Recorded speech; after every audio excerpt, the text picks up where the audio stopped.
በስመ አብ ወወልድ ወመንፈስ ቅዱስ አሃዱ አምላክ አሜን። ክቡር አባታችን መላከ ብርሃን አድማሱ ጌታነህ የዚህ የታላቁ ደብር አስተዳዳሪ፣ ክቡራን ሰባክያነ ወንጌል እንዲሁም ደግሞ በዘማሬ የተጋበዘልን ዘማሪ ሐዋስ አባቶቼ ካህናት፣ ወንድሞቼ ዲያቆናት እንዲሁም በዚህ በአጸደ ቤተ ክርስቲያን የተሰበሰባችሁ የእግዚአብሔር ልጆች የእመቤታችን የቅድስት ድንግል ማርያም የአስራት ልጆች የመልአኩ የቅዱስ ሚካኤል ወዳጆች እንደምን አደራችሁ? እንደምን አደራችሁ? እንደምን አደራችሁ? የልዑል እግዚአብሔር ስም ዛሬም ዘወትርም የተመሰገነ ይሁን። የሚያጽናናን የሚያበረታን በመከራ ቀን፣ በፈተና ቀን፣ በችግር ቀን እጁን ዘርግቶ የሚታደገን የሚያድነን የሚረዳን የድንግል ማርያም ልጅ የኢየሱስ ክርስቶስ ስም ስሙ ከአጽናፍ እስከ አጽናፍ ዓለም ከፀሐይ መውጫ እስከ ፀሐይ መጥለቂያ ድረስ የተመሰገነ ይሁን። እንኳን እግዚአብሔር አምላክ ለወራዊው ለቅዱስ ሚካኤል በዓል አደረሰን አደረሳችሁ። እስቲ ከፍ አድርጋችሁ እግዚአብሔርን አመስግኑ። ደግመን እናመስግነው። አሁንም ደግመን እናመስግን። አሁንም ሶስተኛ ጊዜ እናመስግን። እንግዲህ እንደ እግዚአብሔር ፍቃድ ቅድም ካህኑ በቅዳሴው መሃል ላይ የማቴዎስ ወንጌል ምዕራፍ 24 ከቁጥር 36 እስከ ፍጻሜ ያለውን ቃል አንብበውልናል። ለትምህርታችን ርዕስ የሚሆነው ቁጥር 44 ላይ ያለውን ቃል መነሻ እናደርጋለን። ተዘጋጅታችሁ ኑሩ። የማቴዎስ ወንጌል ምዕራፍ 24 ቁጥር 44 ላይ ተዘጋጅታችሁ ኑሩ። የትምህርቱ መሠረታዊ ዓላማ ጌታችን አምላካችን መድኃኒታችን ኢየሱስ ክርስቶስ የዘራውን የወንጌል ዘር በልባችን ተቀበለን ልባችንን ከዓለም ፍቅር እሾህ አጽድተን በንጹሕ እንባ ታጥበን በዕለተ ምጽአት ወደ ጌታ እቅፍ ከሚወሰዱት ከሚባረኩት ቅዱሳን ጋር እንድንቆምና መንፈሳዊ ሕይወታችንን እንድንፈትሽ ተዘጋጅተን መጠበቅ እንዳለብን ማሳየት ነው። ይሄን ቃል የተናገረው አምላካችን መድኃኒታችን ኢየሱስ ክርስቶስ ነው። ለማን የተናገረው? ለደቀ መዛሙርቱ ነው። መቼ ነው ይሄን ቃል የተናገራቸው? ደቀ መዛሙርቱ ወደ ጌታ ቀርበው እንዲህ አሉ፣ ጌታ ሆይ የመምጣትህና የዓለም መጨረሻው ምልክቱ ምንድን ነው ብለው በጠየቁት ሰዓት ኢየሱስ ክርስቶስም አስረዳቸው። ከመምጣቱ በፊት የሚከሰቱ ነገሮችና ሲመጣ ደግሞ የሚከሰቱ ነገሮች ምን እንደሆኑ ከገለጠላቸው በኋላ ተዘጋጅታችሁ ኑሩ አለ። ክርስቲያኖች፣ ኦርቶዶክሳውያን ኢየሱስ ክርስቶስ ከመምጣቱ በፊት በዓለም ላይ የሚከሰቱ የተለያዩ ነገሮች አሉ። አጠቃላይ ከቁጥር 1 እስከ መጨረሻ ስናይ 5 ነገሮች እንደሚከሰቱ ይነግረናል። የመጀመሪያውና አንደኛው ሃይማኖታዊ ችግሮች ይፈጠራሉ አለ። ኢየሱስ ክርስቶስ በዚህ አለ ብላችሁ በዋሻ አለ ብላችሁ እንዳትሳሳቱ፣ ማንም እንዳያስታችሁ ብሎ ኢየሱስ ክርስቶስ ነገራችሁ። በዓለም ላይ ልዩ ልዩ ሃይማኖቶች እንደሚኖሩ፣ ልዩ ልዩ ሃይማኖቶች ቢኖሩ ችግር እንደሚፈጥሩ ኢየሱስ ክርስቶስ አስቀድሞ ነግረዋል። ሁለተኛው ፖለቲካዊ ችግሮች ይፈጠራሉ አለ። መንግስት በመንግስት ላይ ይነሳል፣ ህዝብ በህዝብ ላይ ይነሳል ብሎ ኢየሱስ ክርስቶስ ተናገረ። ሶስተኛው ፖለቲካዊ፣ ሶስተኛው ኢኮኖሚያዊ ችግሮች ይፈጠራሉ። ረሃብ በልዩ ልዩ ስፍራ ይኖራል። ይህም የምንሰማው በሕይወታችን ላይ እየተከሰተ ያለ ሰው ዛሬ ነጠላ ለብሶ እናያለን እንጂ ቀሚስ ለብሰን ቆማለን እንጂ በእያንዳንዱ ቤት ረሃብ ያላንኳኳ ቤት አለ ብዬ አልገምትም። በሁሉም ቤት እያንኳኳል። ሌላው አራተኛው ተፈጥሯዊ ችግሮች ይፈጠራሉ አለ። በልዩ ልዩ ስፍራ የምድር መንቀጥቀጥ ይኖራል አለ። ይህም ሰምተነዋል፣ ይህም አይተነዋል። በዓለም ላይ ሲደረግ ቆይቷል። በልዩ ልዩ ስፍራ የጎርፍ ሲመጣ ብዙ ነገሮች ሲያናውጥ ሲያፈናቅል እያየን እየተመለከት ነው። ተፈጥሯዊ ችግሮች ይፈጠራሉ። አምስተኛው ማህበራዊ ችግሮች ይፈጠራሉ አለ። እውነት ነው። ከአመፃ የተነሳ ይላል የሰው ልጆች ፍቅር ትቀዘቅዛለች አለ። ትጠፋለች አላለ፣ ትቀዘቅዛለች ነው። ከመቅደሱ ጀምሮ እስከ ውጭ ያሉ ምእመናን ጀምሮ ፍቅር ቀዝቅዞ እናየዋለን። ትቀዘቅዛለች አለ። እነኚህ ችግሮች ይፈጠራሉ። ስለዚህ አለ ተጠንቀቁ ብሎ ኢየሱስ ክርስቶስ አስቀድሞ ተናግሯል። ስመጣ አለ ሲመጣ ደግሞ ሰማይና ምድር ያልፋል፣ ሙታን ይነሳሉ፣ የሕይወት መጽሐፍ ይከፈታል። የዛን ሰዓት ላይ ለጻድቃን ዋጋቸውን ይሰጣሉ ብሎ ኢየሱስ ክርስቶስ አስረግጦ ከነገራቸው በኋላ ተዘጋጅታችሁ ኑሩ አለ። ክርስቲያን ጌታችን መድኃኒታችን ኢየሱስ ክርስቶስ የምጽአቱን ቀን በሚገባ ከገለጠ በኋላ ነው ተዘጋጅታችሁ ኑሩ ብሎ የነገራቸው። በዚህ በመዘጋጀቱ ውስጥ ሕይወት ውስጥ ግን በዛ ውስጥ ብዙ ምሳሌዎችን አንስቷል ኢየሱስ ክርስቶስ። የመጀመሪያው ምሳሌው የኖህ ምሳሌ፣ የኖህ ሰዎች ምሳሌ ነው። በኖህ ዘመን የነበሩ ሰዎች ኖህ መርከብ በሚሰራበት ሰዓት ንስሐ ግቡ የጥፋት ውሃ ይመጣል ብሎ ሲናገር ያፌዙበትና ይሳለቁበት ነበር። ይበላሉ፣ ይጠጣሉ፣ እንደፈለጉ ይሆናል። እንደ ድንገት ግን የውሃ ምላት መጣ ወሰዳቸው ነው የሚለው። የምጽአት ቀንም እንዲህ ነው ይላል። እናንተ በምቾታችሁ ስትንደላቀቁ፣ ስትበሉ፣ ስትጠጡ ሞት አይመጣም ብላችሁ ጊዜ ገና ነው ስትሉ ድንገት ይመጣና ይወስዳቸዋል። ስለዚህ ተዘጋጅታችሁ ኑሩ፣ እንደ ኖህ ሕዝቦች እንዳትሆኑ እያለ ይነግረን። ሌላው ምሳሌ ኢየሱስ ክርስቶስ የሁለት ሰዎችን ምሳሌ ነገረ። ሁለት ሴቶች በእርሻ መካከል ነበሩ ይላል። እንዲህ ነው። በዛን ጊዜ ሁለት ሰዎች በእርሻ ይኖራሉ። አንዱ ይወሰዳል፣ አንዱ ይቀራል። በአንድ እምነት ውስጥ እንሳተፋለን። በአንድ ቤተ ክርስቲያን ውስጥ እናገለግላለን፣ እናመልካለን። ነገር ግን ያመነ ሰው በምጽአት ሰዓት ወደ ጽድቅ ሲወሰድ፣ ያላመነው ሰው ደግሞ ወደ ፍርድ ይወሰዳል። የእምነትና ያለማመን ጉዳይ። ሁለት ሰዎች ወፍጮ ይፈጫሉ አለ ኢየሱስ ክርስቶስ። ወፍጮ ታያላችሁ፣ ያደቃል። በዚህ ዓለም ፈተና ይኖራል። የሕይወት ፈተና አለ፣ የኑሮ ፈተና አለ። ፈተናውን ድል ያደረገው ያሸነፉ በእኔ አምነው ፈተናውን ድል ያደረጉ ሰዎች ወደ ጽድቅ ይሄዳሉ። ያላመኑና ፈተናውን ያልተወጡ ሰዎች በፈተና የወደቁት ደግሞ ወደ ዘላለማዊ ሕይወት ይሄዳሉ እያለ ኢየሱስ ክርስቶስ እያስተማረን። በዚህ ብቻ አላበቃም። የነቃ ደግሞ ባለቤት አለ። ንቁ ሰዎች አሉ፣ ታማኝ ሰዎች አሉ። የነቁ ሰዎች አለ ኢየሱስ ክርስቶስ ቤታቸውን ያዘጋጃሉ፣ ታማኝ ይሆናሉ።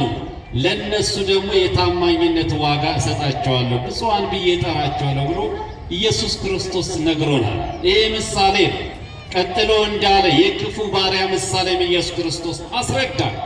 አንድ ክፉ ባሪያ ነበረ ይላል። ይህ ክፉ ጌታ ይዘገያል ብሎ ሰራተኞችን ያስጨንቃል፣ ይመታል፣ ይሰክር ነበረ።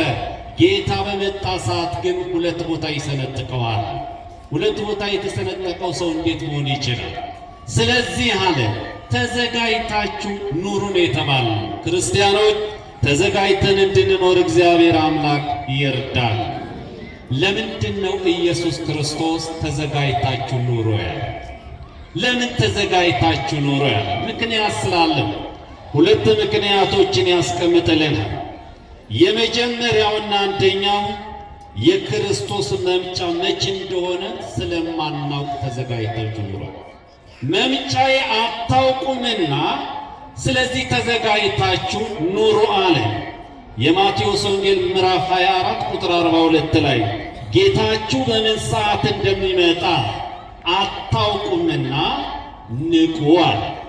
ሁለተኛ ጴጥሮስ ምዕራፍ 3 ቁጥር 10 ላይ የጌታው ቀን እንደ ሌባ ሆኖ ይመጣል፣ በዚያም ቀን ሰማያት በታላቅ ድምፅ ያልፋሉ፣ የሰማይ ፍጥረታት በትልቅ ትኩሳት ይቀለቀልጣሉ፣ ምድርም በራሷም ላይ የተደረገው ሁሉ ይቀልጣል፣ ይቃጠላል።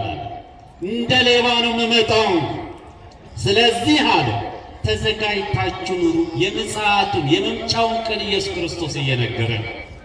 ሁለተኛው ተዘጋጅታችሁ ኑሩ ያለን ዕለተ ሞታችሁን አታውቁምና ተዘጋጅታችሁ ኑሩ።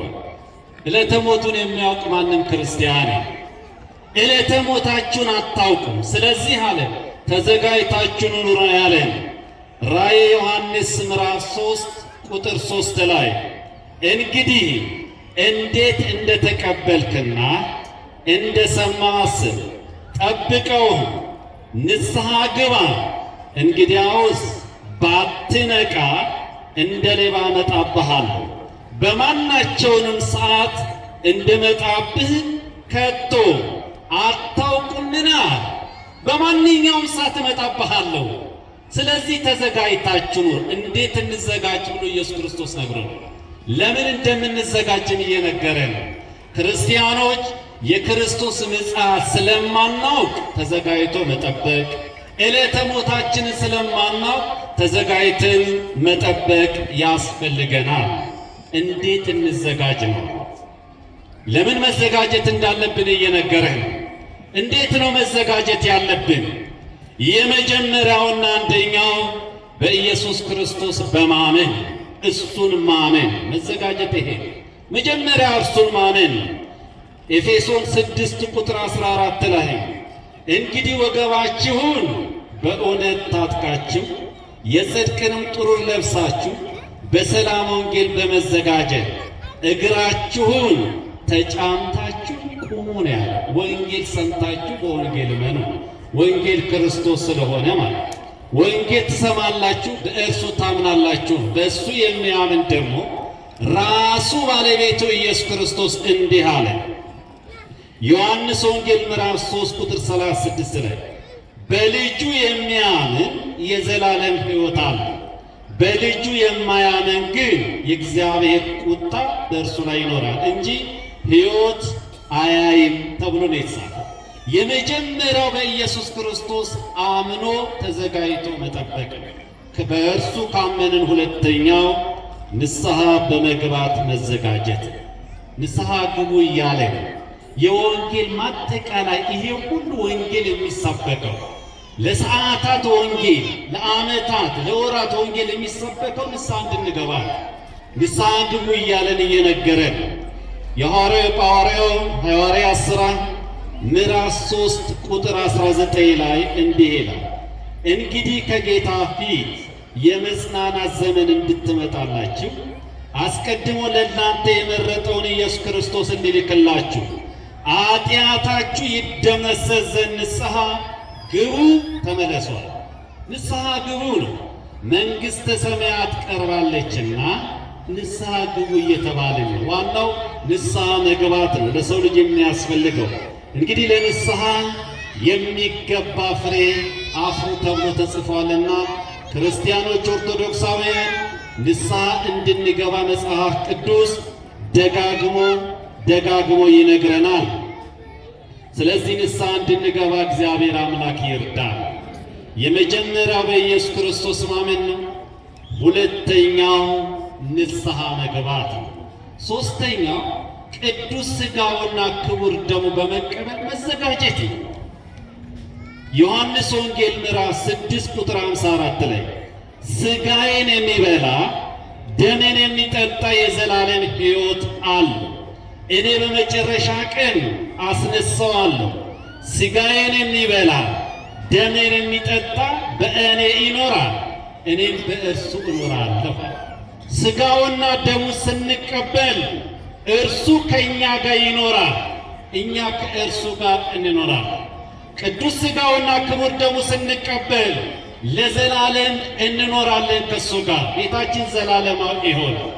ቅዱስ ሥጋውና ክቡር ደሙ ስንቀበል በመጨረሻ ዘመን የሚያስነሳን እሱ ነው። ክርስቲያን እሱ ያስነሳናል።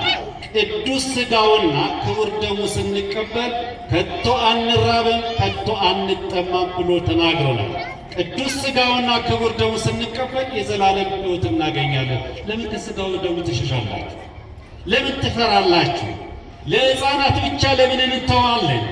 እኛ ቅዱስ ሥጋውና ክቡር ደሙ ካልተቀበልን እውነት እላችኋለሁ የዘላለም ሕይወት አንወርስም፣ አናገኝም። ሥጋው ሁል ጊዜ ይዘጋጅልናል፣ እኛ ከሥጋው ደሙ እንሸሻለን። ልጆቻችንን አቅርበን ወደኋላ እንሸሻለን። እስከ መቼ ድረስ ሸሽተነው እንኖራለን? በተለይ ልጆችን እውነት ነው ሥጋው ደሙ ክቡር ደሙ መቀበላል። ለምን? እኔ ከእሱ ጋር እኖራለሁ፣ እሱ ከእኔ ጋር ይኖራል። እግዚአብሔር ከእኛ ጋር እንዲኖር ከፈለጋችሁ፣ እኛም ከእሱ ጋር መኖር ከፈለግን ቅዱስ ሥጋውና ክቡር ደሙን መቀበል ግድ ይለናል። ሌላው አራተኛው በጎ ሥራ መስራት፣ የጽድቅ ሥራ መስራት ነው። እግዚአብሔር በመጨረሻ ዘመን የሚጠይቀን የመጨረሻው ጥያቄያችን ምን አድርገሃል ተብለን ነው የምንጠየቀው። ተርቤ አብልተኸኛልን? ተጠምቼ አጠጥተኸኛል? ታርዤ አልብሰኸኛል? ተቸግሬ ረድተኸኛል? ይሄ የመጨረሻው የእምነታችን ጥያቄ፣ የእምነታችን ውጤት ሥራችን ነው። ይሄን ዓለም ትተነው እንሄዳለን። መጨረሻ ግን ሥራችን ተከትሎ እንደሚሄድ መጽሐፍ ቅዱስ ይነግረናል። እንዲህ ነው የሚለን በዚህ በሁለተኛ ጢሞቴዎስ ምዕራፍ 3 ቁጥር 16 ላይ የእግዚአብሔር ሰው ፍጹምና ለበጎ ሥራ ሁሉ የተዘጋጀ ይሆን ዘንድ የእግዚአብሔር መንፈስ ያለበትን መጽሐፍ ሁሉ ለትምህርትና ለተግሣጽ ልብንም ለማቅናት በጽድቅ ላለው ምክር ደግሞ ይጠቅማል። የእግዚአብሔር ሰው ፍጹምና በጎ ሥራ ሊሠራ ያስፈልገዋል ብሎ መጽሐፍ ቅዱስ አስረግጦ ይነግረናል።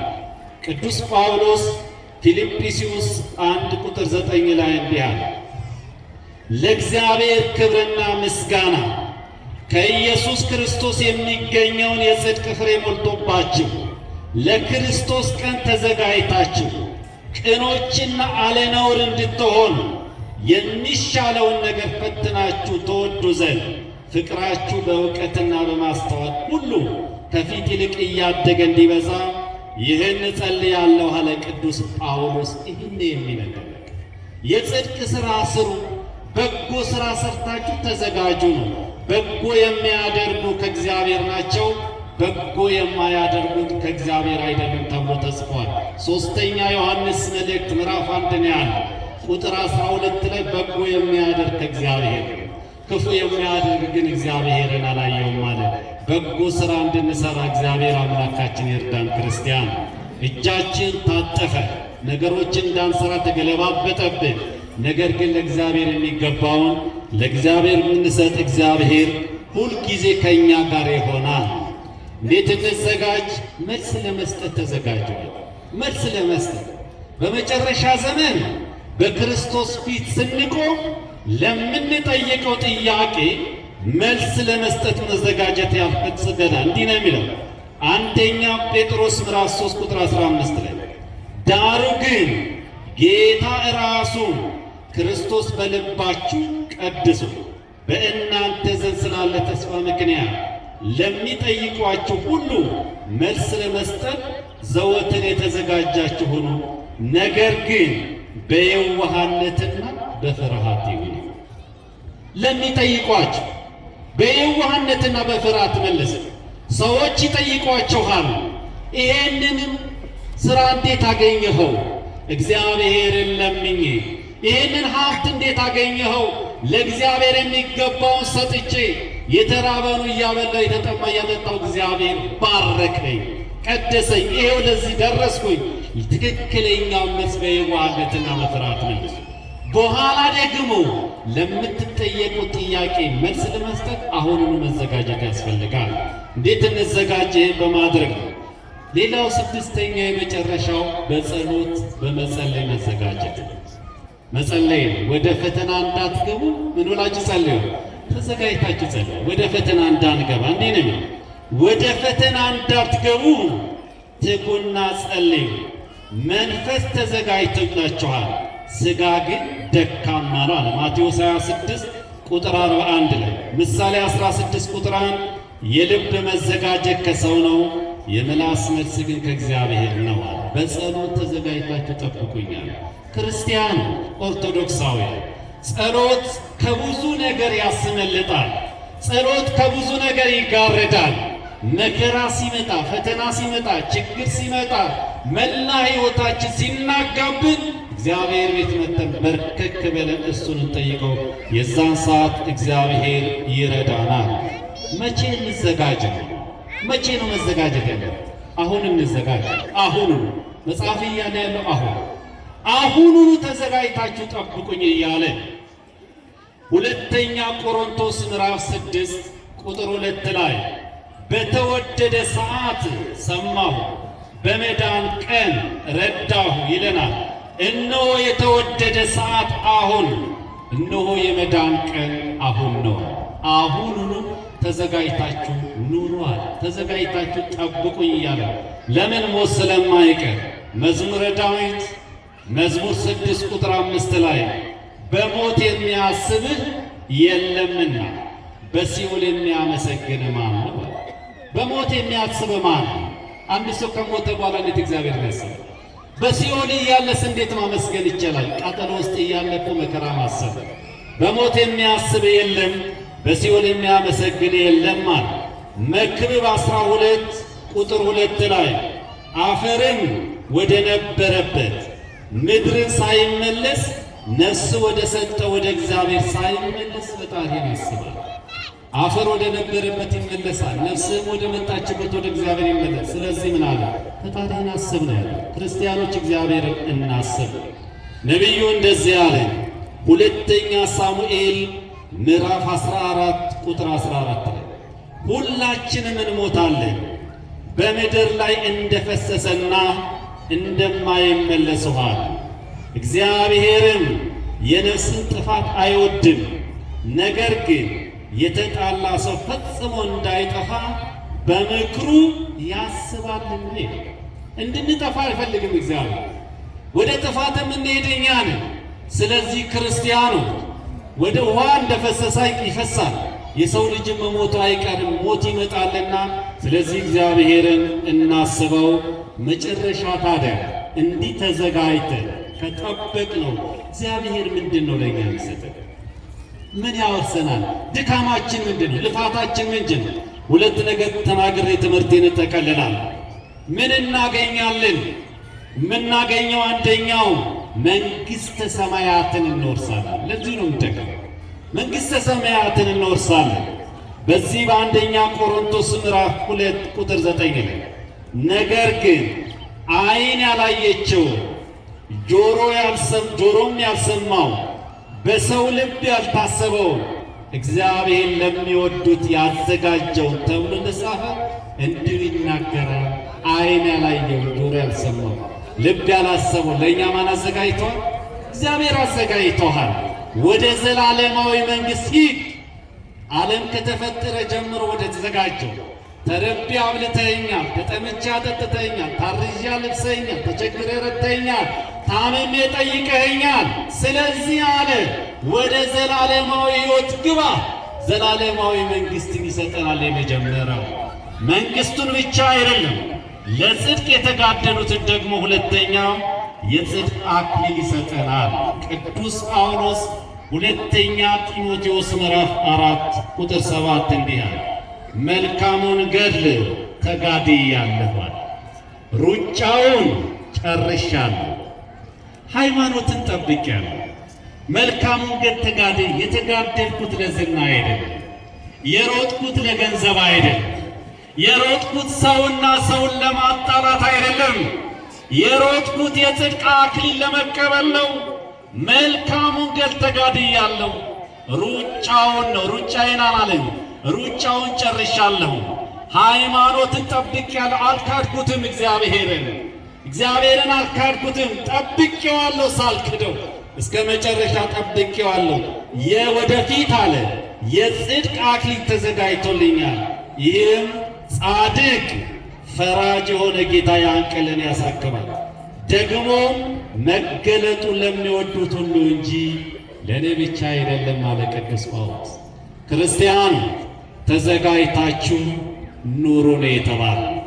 ለምንድን ተዘጋጅታችሁ ኑሩ ብሎ ጌታችን መድኃኒታችን ኢየሱስ ክርስቶስ ለደቀ መዛሙርቱ በሚገባ ተናግራቸዋል፣ ነግሯቸዋል፣ በደንብ አስረድቷቸዋል። ለምን ተዘጋጅታችሁ ኑሩ አለ? አንደኛ የክርስቶስ መምጫ መቼ እንደሆነ ስለማናውቅ፣ ሁለተኛ ዕለተ ሞታችንን ስለማናውቅ እንዴት እንዘጋጅ?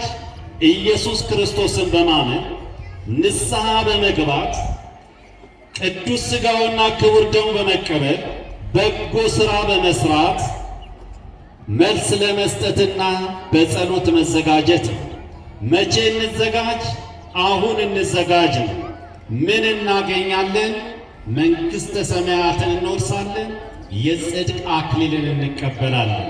ስለዚህ ክርስቲያኖች ተዘጋጅተን እንድንጠብቀው እግዚአብሔር አምላክ ሁላችንም ይርዳል። የሰማነውን በዝነ ልቦናችን ያሳድርብን። የእግዚአብሔር ቸርነት፣ የድንግል ማርያም አማላጅነት፣ የሊቀ መላእክት ቅዱስ ሚካኤል ጸሎት ረድኤት አይለየን። ወስብሐት ለእግዚአብሔር።